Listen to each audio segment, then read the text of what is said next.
Few things terrify photographers more than wedding photography. That it's completely understandable to be scared of shooting your first few weddings. But you know what? Fear is based on a lack of understanding.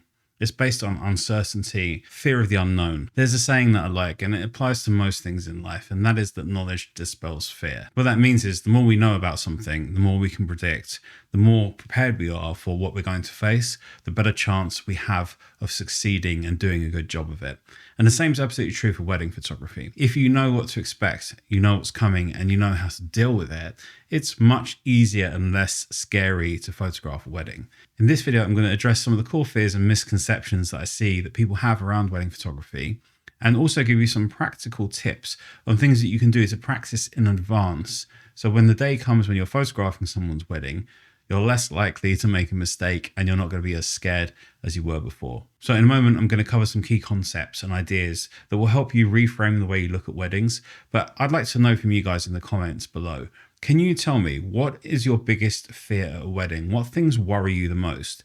If I see a lot of recurring themes, I might make a separate video and address some of these as well, because it would be very interesting to see what scares you guys. I remember when I was going to photograph my first wedding, I can remember it very, very clearly because I had about 3 months to prepare for it. And I thought, I just need to be ready for anything. What's the best that I can do to be prepared for this? And I've always seen myself as, on one hand, I guess, like artistic, but on the other hand, a logical thinker. I like to break things down into realistic segments and ways that I can achieve the results that I want to do. And by doing that, I can overcome a lot of things. One of the problems I think for artistic people in general is that the way they approach things is very much like deer in the headlights. They will just throw themselves into the deep end and hope that they can swim. When in fact, if we learn a few things, we could probably make our lives a lot easier. So let's do some of that now. Some of you will know that I have another photography channel, and on there, sometimes I talk about weddings. And one of the questions that comes up about weddings a lot is, how do you photograph a bride coming down the aisle? How do you photograph someone having their makeup done, like bridal prep? And a few other questions of that kind of type. What I want you to think about, and I talk about this in my editing workshops as well, is that when you're dealing with any situation, you have to break it down into what is actually happening. For instance, a bride coming down the aisle, if we simplify that into what it actually is, it's someone walking towards you. The fact that they're in a church or whatever venue they're in, or just a hall or something, doesn't intrinsically make a big difference. And you can practice for this, we'll get onto that later, but breaking down all of the sections of a wedding into the simpler components of what's actually happening and stripping away all of the kind of extra mental burden that goes with trying to put the situation into a scenario. For instance, someone walking towards you gets complicated by the fact that they're wearing a wedding dress, that there's guests around, that there's a building, but the camera doesn't care about any of this, and therefore you don't need to either. Someone is just simply walking towards you. When someone's having their makeup done, that section of it is someone sat at a chair by a window. Like more than 9 times out of 10, it's someone sat at a chair by a window. If I told you to photograph someone sat at a chair by a window, that doesn't sound so hard, right? Now, there are obviously complications that come with these things, but even with the speeches, it's exactly the same. You're photographing someone standing. That's it. They happen to be giving a speech at a wedding. Camera doesn't know that. The camera doesn't care, and in photography terms, it's irrelevant. All of the stuff that goes on around the wedding is irrelevant to your camera. It doesn't matter. We need to break down what's actually happening, and most of the time, it's either someone's static or they're moving. And we just need to make sure that we're in the right place and that we're reacting to what's happening around us. But the point of this section is that I'm trying to get into your minds that there is no secret formula or secret recipe for a wedding as such in terms of your actual raw camera skills. And this is one of the reasons why it's really important that you have good, basic, broad knowledge of how to use your camera. You cannot be fumbling around and looking for different things in different settings, because that is where you're going to become undone. So knowing your gear at a wedding is absolutely critical. There's a saying that slow is smooth and smooth is fast. That's a very good saying, and it applies very well to weddings. So what does that mean exactly? I remember when I shot about 12 weddings, I attended a workshop in central London that was for outdoor portrait photography using natural light. It was actually at nighttime. And when I attended that workshop, I was probably the least experienced portrait photographer at that time. Well, I was probably around that, but I had shot 12 weddings. And one of the things that stood out, or the thing that stood out most for me at the workshop, was how much faster I was with my camera than everybody else, because I was the only person who'd photographed weddings. And it got noticed by everyone. Other people that were attending the workshop kept asking me, how are you so fast with your camera? You don't even seem to look at the screen on the back.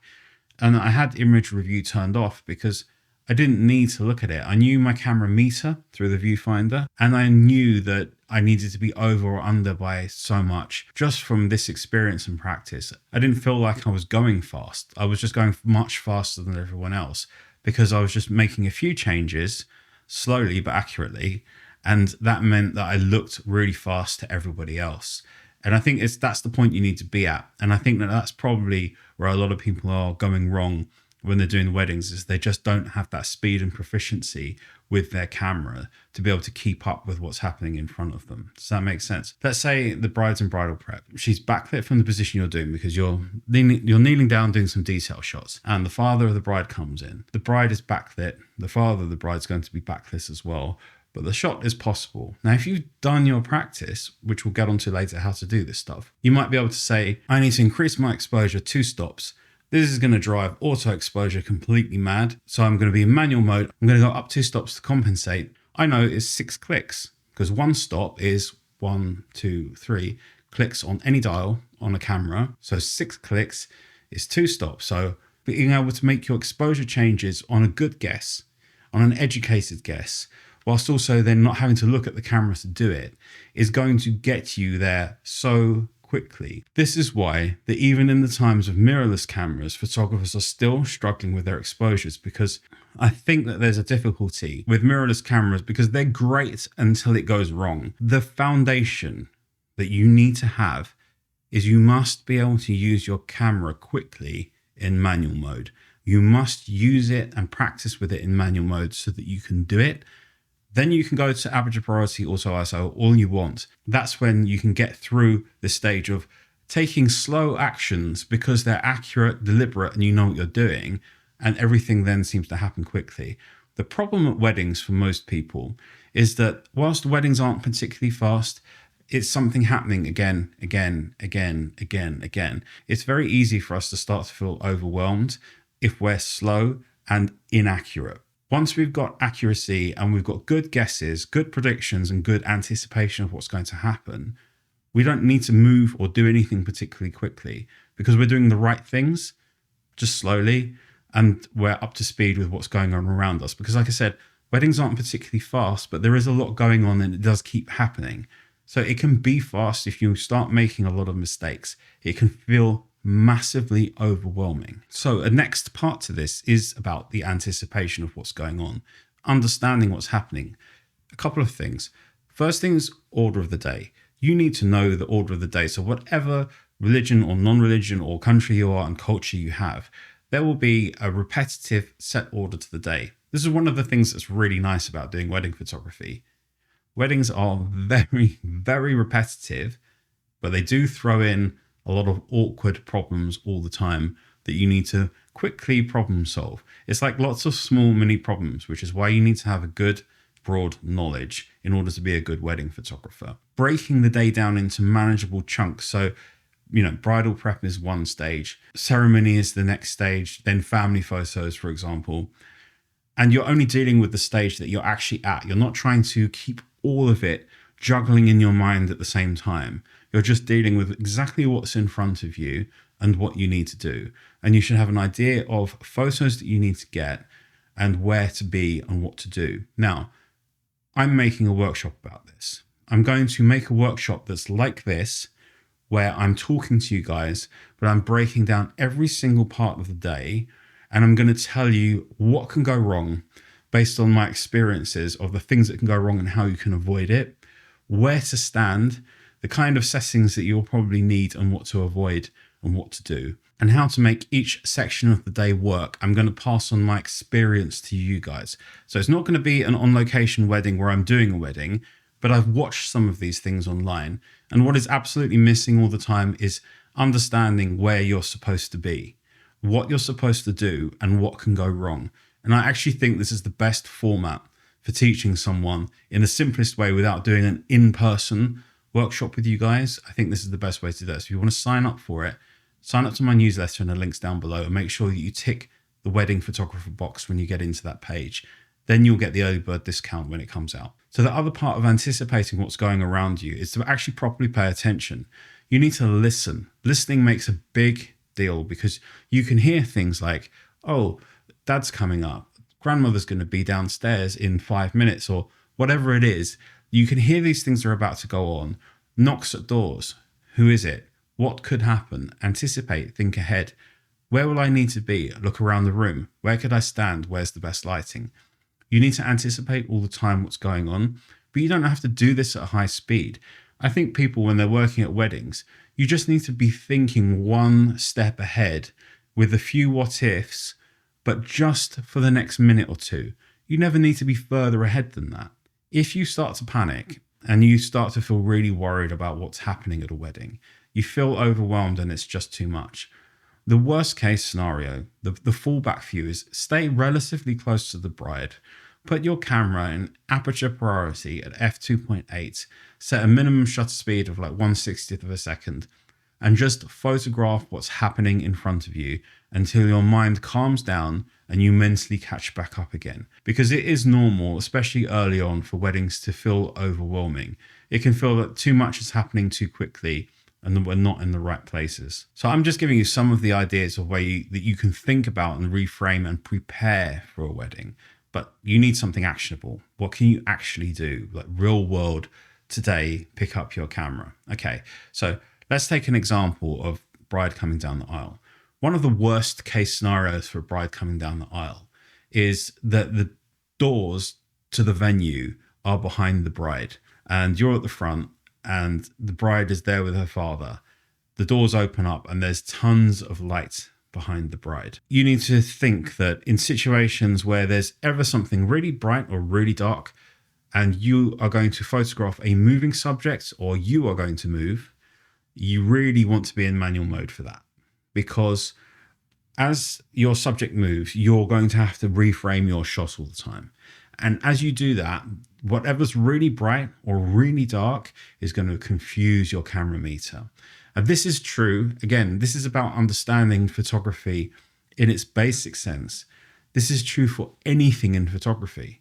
If you're using aperture priority, you have to understand that your camera will be confused by anything that's significantly brighter than the rest of the scene or significantly darker. So if the church doors are down the aisle and not off to the side, you better be in manual mode, because when the doors are closed, you might be thinking you're fine in aperture priority, but you won't be, because when the doors open, there's going to be this bright light. So the way to practice this is literally do this at home. Get someone, anyone, it really doesn't matter, to open the door to your house or apartment or something, or find somewhere that you can do this. Even an alleyway would work. You can do the same thing there on a bright day and just get them to walk towards you. And as they come closer, you'll have to move slightly and frame different shots. And you can see the difference. Try it in aperture priority and see how your camera does. And then try it in manual mode, because you'll notice in manual mode, you can expose your subject and just leave it there. And it's so much easier to do it like that. So you can practice someone walking towards you who's backlit. That's the thing that you have to practice. Is coming back to like the start of the video. So for bridal prep, get someone sat on a chair and you can literally photograph them doing that.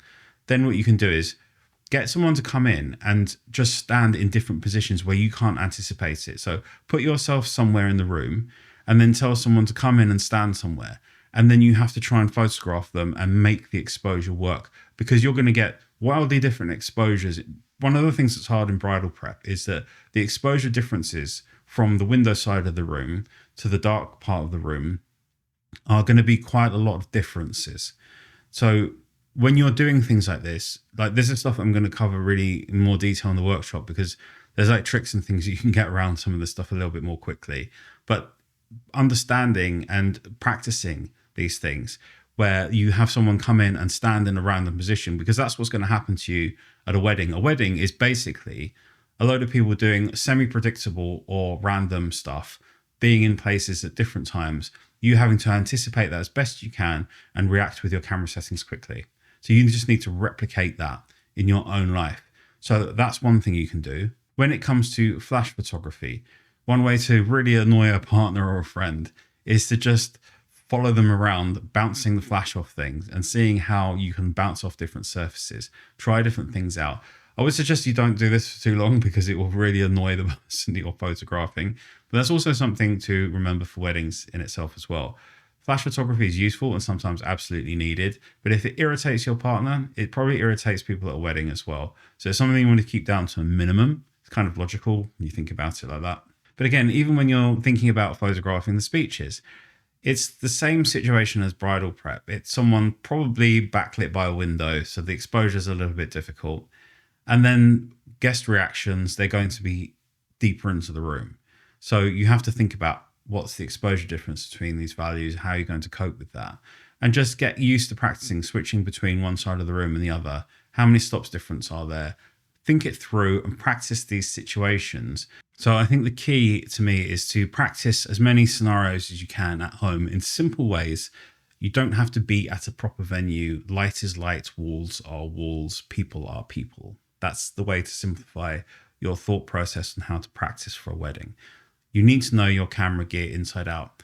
When you shoot weddings, you cannot be switching camera every 6 months. You could get to a point where you know the system's well up, but generally speaking, you really need to know how to deal with your camera. And it doesn't take that long. You can do this in just 3 or 4 weeks, really. But, if you're doing it every day, just practicing around the house, expose for this, expose for that, walk around, just pick random things to expose for. See how your auto exposure does in your camera. You need to know that because each camera reacts differently. So you need to know how your camera reacts. Does it handle backlit situations well, or does it completely freak out? Understand the order of the day. Think about the shots that you're trying to get and break it down into sections, and you'll have a much easier time of it. And remember that knowledge dispels fear. When you've got really strong fundamentals, strong basics, you can use your camera well, you will be able to face the situations that are in front of you. If this was useful, let me know in the comments down below. I'd like to get some feedback on this. If you've got other ideas for videos as well, drop that in the comments too. Subscribe if you're new, give me a thumbs up if you like that video. I'll see you guys again in the next video. Take care. Bye-bye.